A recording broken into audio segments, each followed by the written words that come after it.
C4 cycle. The C4 cycle, also known as the H-Slack pathway, is a photosynthetic pathway that helps plants fix carbon dioxide.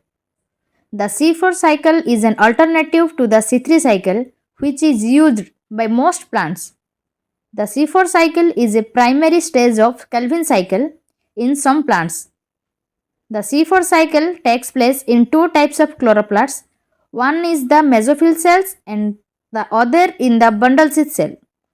It occurs at high temperatures and light intensities, and C4 plants have a higher rate of photosynthesis. इसका मतलब यह है कि C4 cycle को हम H-Slack pathway भी बोल सकते हैं, जो कि एक फोटोसिंथेटिक पाथवे है जो कि प्लांट्स को कार्बन डाइऑक्साइड फिक्स करने में मदद करता है। ये जो C4 साइकिल है ये C3 साइकिल के अल्टरनेटिव है जो कि बहुत सारे प्लांट्स में यूज होता है। ये जो C4 साइकिल है ये C3 साइकिल मतलब केल्विन साइकिल के प्राइमरी स्टेज होता है। ये जो C4 साइकिल है ये दो तरह की क्लोरोप्लास्ट में होता है, एक मेसोफिल सेल है और दूसरी बंडल सीड सेल है, और ये high temperature and light intensity में होता है और यहाँ पर फोटोसिंथेसिस की रेट हाई होता है। In C4 plants, the light-dependent reaction and the Kelvin cycle are physically separated, with the light-dependent reaction occurring in the mesophyll cells, spongy tissue in the middle of the leaf, and the Kelvin cycle occurring in special cell around the leaf vein. These cells are called bundle seed cell. C4 plants reduce photorespiration by moving CO2 molecules. Photorespiration is a plant process where oxygen is added to RUBP instead of CO2. In 1966, H-Slack discovered the C4 cycle, hence the name. It is also referred to as the B-carboxylation pathway and cooperative photosynthesis. The 4-carbon oxaloacetic acid is the first stable compound of the H-Slack cycle, hence is called the C4 cycle. इसका मतलब यह है कि C4 plants में light dependent reaction और Calvin cycle physically separated होता है और light dependent reaction mesophyll cell में होता है और Calvin cycle bundle sheath cell में होता है। तो C4 प्लांट्स में क्या होता है ना, CO2 मॉलिक्यूल जो होता है ये मूव होता है, जिसके द्वारा क्या होता है ना, फोटो रेस्पिरेशन रिड्यूस होता है। तो फोटो रेस्पिरेशन एक प्लांट प्रोसेस है जिसमें क्या होता है ना, RUBP के साथ CO2 के जगह ऑक्सीजन ऐड होता है। तो 1966 में H-Slack जो C4 साइकिल को डिस्कवर किए थे उनके नाम से ही C4 साइकिल को हम H-Slack साइकिल भी कहते हैं। तो C4 साइकिल को हम कार्बोक्सिलेशन पाथवे और कोऑपरेटिव फोटोसिंथेसिस भी कह सकते हैं। तो H-Slack साइकिल में क्या होता है ना, 4 कार्बन ऑक्सालोएसिटिक एसिड जो है वो एक फर्स्ट स्टेबल कंपाउंड होता है, इसीलिए इसे C4 साइकिल कहते हैं। The C4 plants have evolved to make use of this pathway to optimize the storing of CO2. The first step of C4 pathway starts with PEP. This is a 3-carbon molecule and the primary carbon dioxide acceptor for the C4 pathway. Through an intricate process, the plants fix carbon dioxide into oxaloacetate, which is a 4-carbon compound. This takes place in the mesophyll cells of the plants by the non-Rubisco enzyme known as PEP. The oxaloacetate is then converted to malate, which is transported to bundle seed cell in the plants. When inside the bundle seeds, this malate breaks down, releasing the molecule of carbon dioxide. The carbon dioxide is then made into sugar by Rubisco with the Kelvin cycle. In the normal photosynthesis process, the use of the C4 pathway is generally seen in plants growing in hot habitats. इसका मतलब ये है कि जो C4 plants होते हैं ये C4 pathway को डेवलप करते हैं, किसके लिए ना, जो CO2 के स्टोरिंग को इंक्रीज करने के लिए। तो C4 पाथवे के फर्स्ट स्टेप PEP से स्टार्ट होता है जो कि एक 3-कार्बन मॉलिक्यूल होता है और ये C4 पाथवे के प्राइमरी CO2 एक्सेप्टर होता है, मतलब कार्बन डाइऑक्साइड एक्सेप्टर। तो इसके बाद क्या होता है ना, जो प्लांट्स होते हैं वो कार्बन डाइऑक्साइड मतलब CO2 को वो AA मतलब ऑक्सालोएसिटेट में कन्वर्ट करता है, मतलब फिक्स करते हैं, जो कि एक 4 कार्बन कंपाउंड होता है। तो ये कहाँ पर होता है ना, प्लांट्स के मेसोफिल सेल में पीईपी मतलब फॉस्फोइनोल पाइरूवेट के द्वारा होता है। तो इसके बाद क्या होता है ना, जो ऑक्सालो एसीटेट मतलब वो ए होता है वो मालेट में कन्वर्टेड होता है और प्लांट के बंडल सेल में ट्रांसपोर्ट हो जाता है। तो इसके बाद बंडल सेल में मालेट जो होता है वो कार्बन डाइऑक्साइड के मॉलिक्यूल को रिलीज करने के लिए ब्रेक डाउन हो जाता है।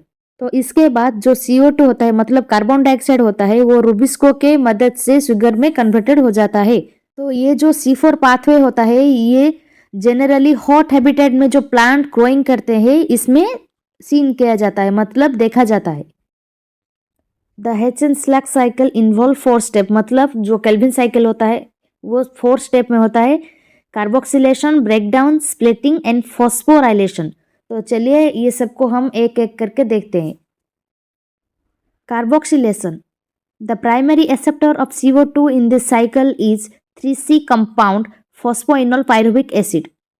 In mesophyll cells, the atmospheric CO2 first combine with water to form bicarbonate ion HCO3- in presence of enzyme carbonic anhydrase. The CO2 acceptor PEP combine with CO2 and forms a 4C acid oxaloacetic acid in presence of enzyme PEP carboxylase. The enzyme remain present in large amount of mesophyll cell. इसका मतलब ये है कि Calvin cycle में 3PEP मतलब 3 phosphoenol pyruvate acid जो है वो CO2 के प्राइमरी एक्सेप्टर है। तो मेसोफिल सेल में क्या होता है ना, जो CO2 जो कि एटमॉस्फेयर में प्रेजेंट होता है वो वाटर के साथ कंबाइन होता है और कार्बोनिक एनहाइड्रेज एंजाइम के मदद से बाइकार्बोनेट आयन में फॉर्म हो जाता है। इसके बाद क्या होता है ना, जो PEP जो कि CO2 के एक्सेप्टर होता है वो CO2 के साथ कंबाइन हो जाता है और 4C एसिड जो कि ऑक्सालो एसिटिक एसिड बोला जाता है उसमें फॉर्म हो जाता है। किसके मदद से ना, PEP कार्बोक्सिलेज की मदद से। ठीक है, ये जो एंजाइम क्या होता है ना मेसोफिल सेल में लार्ज अमाउंट में प्रेजेंट होता है। सेकेंड में आता है breakdown. Oxaloacetic acid is quite unstable and it is converted either into malic acid or aspartic acid. The oxaloacetic acid is reduced to malic acid by using light generated NADPH plus H plus. This reaction is catalyzed by enzyme malic dehydrogenase. The oxaloacetic acid can also be converted into aspartic acid in presence of enzyme aspartic transminase. The C4 acids, that is malic acid and aspartic acid, are then transported to the chloroplasts of the bundle sheath. तो इसका मतलब ये है कि ये जो वो मतलब ऑक्सालोएसिटिक एसिड जो है वो थोड़ा अनस्टेबल होता है और मालेट एसिड मतलब मालिक एसिड और एस्पेरेटिक एसिड में कन्वर्टेड हो जाता है। तो इसके बाद क्या होता है ना, जो एक्सालोएसिटिक एसिड होता है वो लाइट जनरेटेड NADPH और H+ के मदद से मैलिक एसिड में रेड्यूस हो जाता है और इसमें मैलिक डीहाइड्रोजिनेस एंजाइम मदद करता है। ठीक है, तो इसके बाद फिर से क्या होता है ना, ऑक्सालोएसिटिक जो है वो फिर से एस्पेरेटिक एसिड में भी कन्वर्टेड हो जाता है। किसके मदद से ना, एस्पेरेटिक ट्रांसमिनेज एंजाइम के मदद से। तो इसका मतलब ये है कि जो वो ए होता है वो एस्पेरेटिक एसिड और मैलिक एसिड में कन्वर्टेड हो जाता है। इसके बाद ये दोनों मतलब मैलिक एसिड और एस्पेरेटिक एसिड देन क्लोरोप्लास्ट के बंडल सेल में ट्रांसपोर्टेड हो जाता है। इसके बाद आता है splitting. The malate and aspartate in the sheath cells enzymatically split to produce free carbon dioxide and 3 carbon pyruvate. The carbon dioxide is made use of Calvin cycle in the seed cells. The second carboxylation takes place in the chloroplast of the bundle seed cells. The carbon dioxide is accepted by the 5-carbon compound ribulose diphosphate with the activity of the carboxy dismutase enzyme, finally producing 3-phosphoglyceric acid. For the formation of sugars, some of the 3-phosphoglyceric acid is used and remaining regenerates ribulose diphosphate.